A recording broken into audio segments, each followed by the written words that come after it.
Zaidi ya makazi 20,000 huko Olkalau katika kaunti ya Nyandarua ni miongoni mwa watu watakaonufaika na mpango wa serikali wa kawi safi.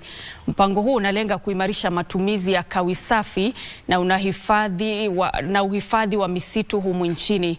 Katibu wa mafuta ya petroli Kelo Harsama amesema utegemeaji wa muda mrefu wa kuni na bidhaa nyingine za kitamaduni kwa mapishi unaendelea kuhatarisha maisha ya watu wengi kwa magonjwa ya mapafu.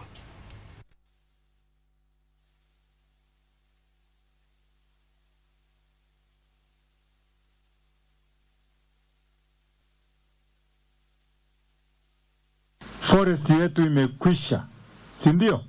Watu wanaenda kuni, hata wengine wanaanza kuvunja fence ile ya kuni, wanafanya kuni ile fence yako. Lakini fence yetu itabaki kwa sababu mtaendelea kutumia hizi.